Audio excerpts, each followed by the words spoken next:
Hay juegos en donde los resultados son impredecibles. Y ello se debe al número de combinaciones que producen las distintas variables que intervienen en el juego. De forma parecida a lo que sucede en un juego regido por el azar, la combinación y la variabilidad son dos factores que distinguen a los organismos que se reproducen sexualmente. Las combinaciones en la información genética son la causa de que los hijos de ese tipo de organismos sean diferentes entre sí y también diferentes de sus padres.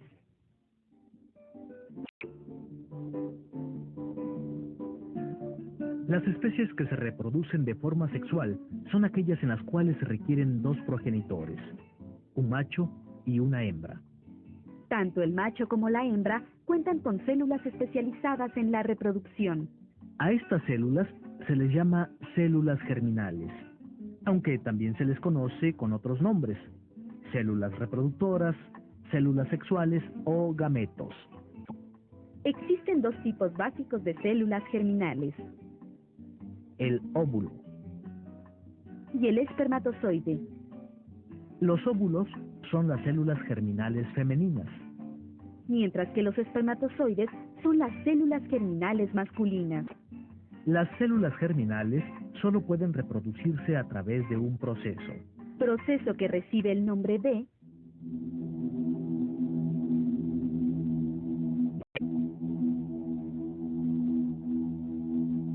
meiosis.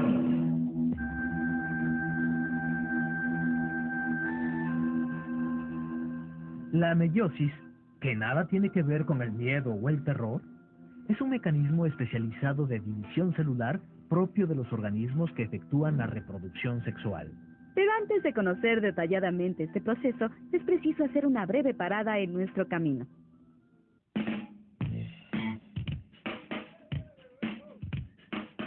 En las células germinales se encuentra el ácido desoxirribonucleico, también llamado ADN, el cual es responsable de transmitir la información hereditaria.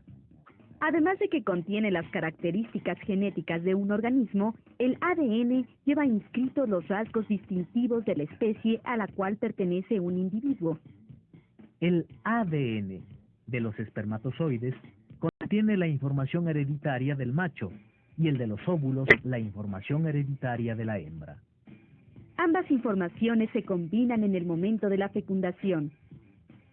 Por ello, las crías resultantes de la unión de un espermatozoide y un óvulo no son siempre iguales ni idénticas a sus progenitores. Las células germinales, es decir, los espermatozoides y los óvulos, contienen cromosomas, esos organelos responsables de transmitir la información hereditaria. 38 cromosomas. Las de una hormiga, 48. Todas las características de una especie se encuentran distribuidas en un número específico de cromosomas. Como recordarás, cada célula tiene una cantidad de cromosomas determinada por la especie. Así, todas las células de una mosca doméstica poseen 12 cromosomas. Las de una rana tienen 26 cromosomas. Las de un gato, 38 cromosomas. Las de una hormiga, 48 cromosomas. Las de un caballo, 64 cromosomas. Y las de una persona, 46. Pero las células germinales de estos organismos cuentan solo con la mitad de los cromosomas propios de la especie. Por ejemplo, si la célula de una persona tiene 46 cromosomas, cada una de sus células germinales tendrá solo 23 cromosomas. Si es hombre, sus espermatozoides tendrán 23 cromosomas. Y si es mujer, sus óvulos tendrán la misma cantidad. Y esto es así porque en el momento de la fecundación, el espermatozoide y el óvulo se unirán y darán origen a una nueva célula. En esa nueva célula, los cromosomas del espermatozoide y del óvulo se agruparán. De esta manera, la nueva célula contará con el número de cromosomas de la especie. En el caso del ser humano, los 23 cromosomas del padre y los 23 de la madre se sumarán en la célula embrionaria, completando los 46 cromosomas de la especie. Los cromosomas siempre se encuentran en pares o en parejas. Dentro de esas parejas, un cromosoma corresponde a la información hereditaria del padre y el otro a la información hereditaria de la madre. Así, el nuevo ser heredará características tanto de su padre como de su madre.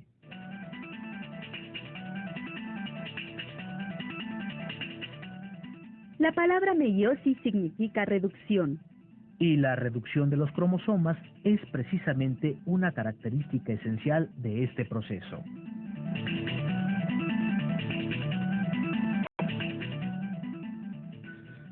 Como hemos dicho, la meiosis es la forma en que se reproducen las células germinales.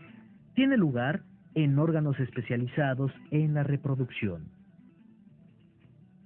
Cuando se trata de la reproducción de los óvulos, a la meiosis se le llama ovogénesis, y en el caso de los espermatozoides se le conoce como espermatogénesis. La meiosis se realiza cuando las células germinales se encuentran maduras. En este proceso, a partir de una célula germinal, se originan 4. La forma en que esto sucede es a través de una doble mitosis. En el proceso de la meiosis tienen lugar 2 divisiones celulares. Las etapas de estas divisiones son iguales que en la mitosis, pero dobles.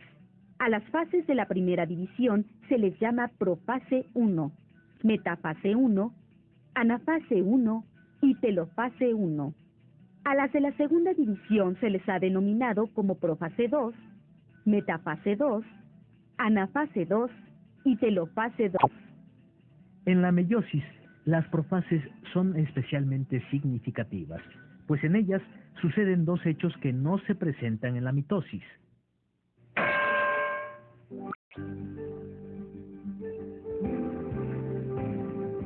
En la profase 1, la célula germinal se divide y origina otras 2. Antes de que se dé la división, los cromosomas se duplican. Una vez que los cromosomas se encuentran por pares y están uno enfrente del otro, sucede lo que se llama entrecruzamiento, proceso que solo tiene lugar en la meiosis. En el entrecruzamiento, cromosomas homólogos intercambian entre sí segmentos de ADN. Todo lo demás sucede de igual manera que en la mitosis. Al final de esta primera etapa, se obtienen 2 células iguales.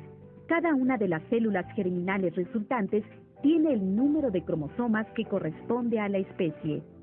Que las 2 células germinales resultantes hayan quedado con la cantidad exacta de cromosomas de la especie significa una cosa.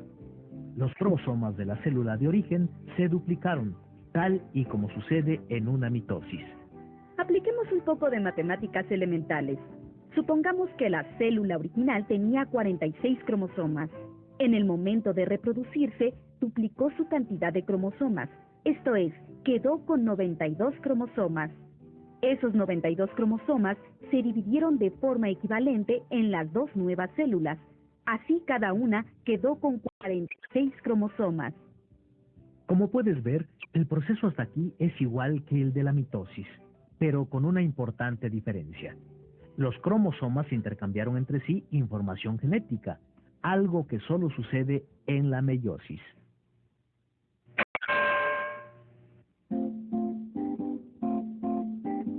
Al llegar a la segunda profase, existen ya 2 células germinales. Cada una de las 2 células germinales efectuará una mitosis. Mediante su división darán origen a 4 nuevas células. Sin embargo, en la profase 2 de la meiosis sucederá algo que no tiene lugar en una mitosis. Aquí, los cromosomas no se duplicarán, simplemente se dividirán entre las células resultantes. Cada una de las 4 células resultantes contará con la mitad del número de cromosomas de la especie. En el caso de los seres humanos, las células germinales resultantes contarán con 23 cromosomas, pues el número de cromosomas de la especie es 46. Al final de la meiosis se obtienen 4 células germinales, ya sean óvulos o espermatozoides. En el caso de los espermatozoides, los 4 resultantes de la meiosis estarán en condiciones de realizar la fecundación. Sin embargo, entre los óvulos la situación es distinta. De los 4 óvulos resultantes de la meiosis, solo uno queda listo para ser fecundado. Los otros 3 óvulos se pierden.